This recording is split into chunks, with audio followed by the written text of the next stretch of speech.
ನಮಸ್ಕಾರ ಕ್ವಿಕ್ 25ಗೆ ಸ್ವಾಗತ. ನಾನು ಪ್ರತಿಮಾ ಭಟ್. ಬನ್ನಿ ಕ್ಷಣದ 25 ಸುದ್ದಿಗಳನ್ನು ಕ್ವಿಕ್ ಆಗಿ ನೋಡೋಣ.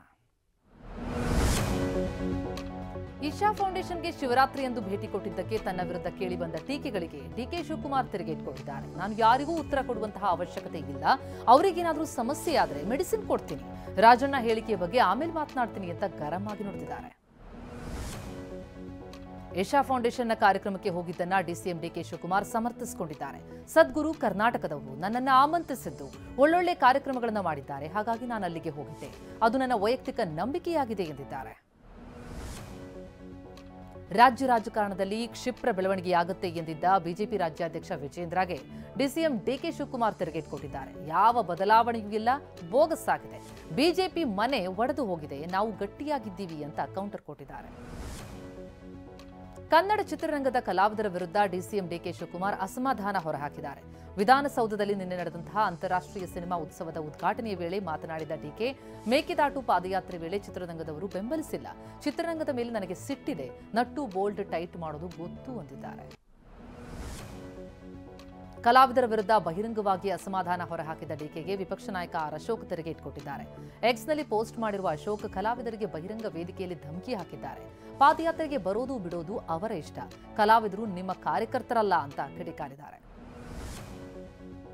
ಡಿಸಿಎಂ ಡಿಕೆ ಶಿವಕುಮಾರ್ ಚಿತ್ರರಂಗದ ಬಗ್ಗೆ ಅಸಮಾಧಾನ ವ್ಯಕ್ತಪಡಿಸಿರುವ ಬಗ್ಗೆ ಕೇಂದ್ರ ಸಚಿವ ಎಚ್ ಡಿ ಕುಮಾರಸ್ವಾಮಿ ವಾಗ್ದಾಳಿ ನಡೆಸಿದ್ದಾರೆ. ನಟ್ಟು ಬೋಲ್ಟ್ ಸರಿ ಮಾಡಲು ಅಧಿಕಾರ ಕೊಟ್ಟಿದ್ದ, ಆ ಕೆಲಸವನ್ನ ಮಾಡೋಕೆ ಬೇರೆಯವರಿದ್ದಾರೆ ಅಂತ ಕುಮಾರಸ್ವಾಮಿ ಕಿಡಿಕಾರಿದ್ದಾರೆ. ಜವಾಬ್ದಾರಿ ಇರೋರು ಬಂದ್ರೆ ಇನ್ನೂ ಜಾಸ್ತಿ ಜನ ಬರ್ತಾರೆ ಅಂತ ಡಿಕೆ ಶಿವಕುಮಾರ್ ಹೇಳಿರೋದು. ಸಿನಿಮಾದವರನ್ನೇ ಯಾಕೆ ಕೇಳ್ತಾರೆ ಅಂತಂದ್ರೆ ಅವರು ಬಂದ್ರೆ ಅರಿವು ಮೂಡಿಸೋದು ಜಾಸ್ತಿ ಆಗುತ್ತೆ ಅಂತ ನಿರ್ಮಾಪಕ ಉಮಾಪತಿ ಹೇಳಿದ್ದಾರೆ. ಕಾಂಗ್ರೆಸ್ ಸರ್ಕಾರ ಪ್ರತಿನಿತ್ಯವೂ ಗ್ಯಾರಂಟಿಗಳ ಭಜನೆ ಮಾಡ್ತಾ ಇದೆ. ಗ್ಯಾರಂಟಿ ಭಜನೆ ಕೇಂದ್ರವನ್ನ ದೂಷಣೆ ಮಾಡೋದನ್ನ ಬಿಟ್ಟು ಬೇರೇನನ್ನೂ ಕಾಂಗ್ರೆಸ್ ಸರ್ಕಾರದಿಂದ ನಿರೀಕ್ಷಿಸೋದಕ್ಕೆ ಸಾಧ್ಯ ಇಲ್ಲ ಅಂತ ಕೇಂದ್ರ ಸಚಿವ ಕುಮಾರಸ್ವಾಮಿ ವಾಗ್ದಾಳಿ ಮಾಡಿದ್ದಾರೆ.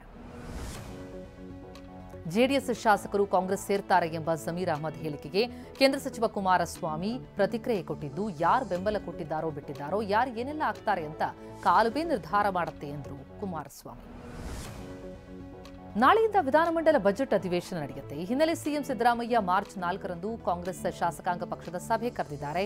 ಬಜೆಟ್ ಅಧಿವೇಶನಕ್ಕೆ ಸಂಬಂಧಪಟ್ಟಂತೆ ಶಾಸಕರ ಜೊತೆ ಸಭೆ ನಡೆಸಿದ ಸಿಎಂ ಅಧಿವೇಶನದಲ್ಲಿ ವಿಪಕ್ಷಗಳಿಗೆ ಉತ್ತರಿಸಬೇಕಾದ ವಿಚಾರಗಳ ಬಗ್ಗೆ ಚರ್ಚೆ ನಡೆಸಲಿದ್ದಾರೆ.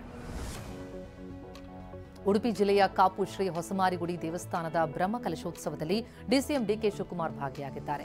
ಬಳಿಕ ಉಡುಪಿ ಜಿಲ್ಲಾ ಕಾಂಗ್ರೆಸ್ ಕಚೇರಿಯಲ್ಲಿ ಪಕ್ಷದ ನಾಯಕರೊಂದಿಗೆ ಸಭೆ ನಡೆಸಲಿರುವ ಡಿಕೆ ಮಧ್ಯಾಹ್ನ 3 ಗಂಟೆಗೆ ಕಾರ್ಕಳ ಕಾಂಗ್ರೆಸ್ ಸಮಾವೇಶದಲ್ಲೂ ಭಾಗಿಯಾಗ್ತಾರೆ.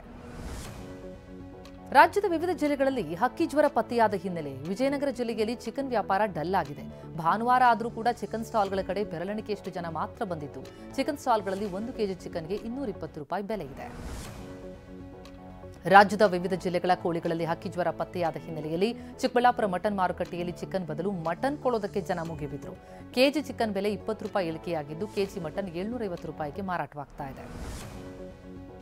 ರಾಜ್ಯದಲ್ಲಿ ಹಕ್ಕಿ ಜ್ವರದ ಭೀತಿಯ ಹಿನ್ನೆಲೆ ಕೋಲಾರದಲ್ಲಿ ನಗರಸಭೆ ಅಧಿಕಾರಿಗಳು ಅಲರ್ಟ್ ಆಗಿದ್ದಾರೆ. ಚಿಕನ್ ಮಟನ್ ಮಾರ್ಕೆಟ್ಗೆ ಅಧಿಕಾರಿಗಳು ಭೇಟಿ ಕೊಟ್ಟರು. ಶುಚಿತ್ವ ಕಾಪಾಡುವಂತೆ ಅಧಿಕಾರಿಗಳು ಎಚ್ಚರಿಕೆ ನೀಡಿದ್ದಾರೆ.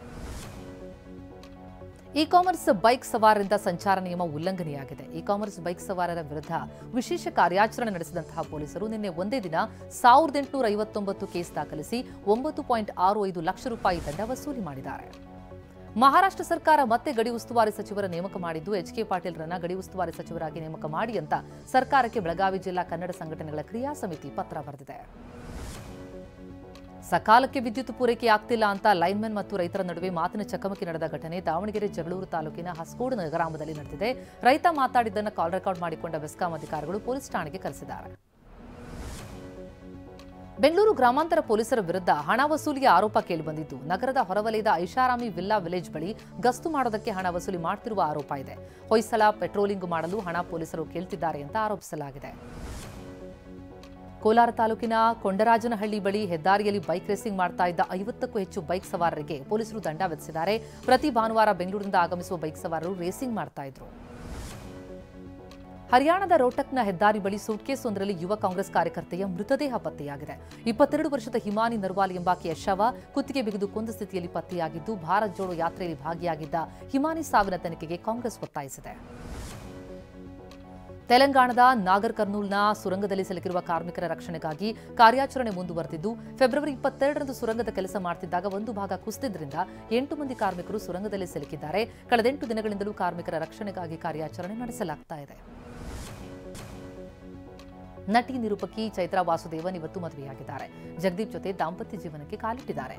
ಮೊದಲ ಪತಿ ಸತ್ಯನಾಯ್ಡು ಅವರಿಂದ ವಿಚ್ಛೇದನ ಪಡೆದಿದ್ದ ಚೈತ್ರಾ ಇವತ್ತು ಜಗದೀಪ್ ಜೊತೆ ಸಪ್ತಪದಿ ತುಳಿದರು.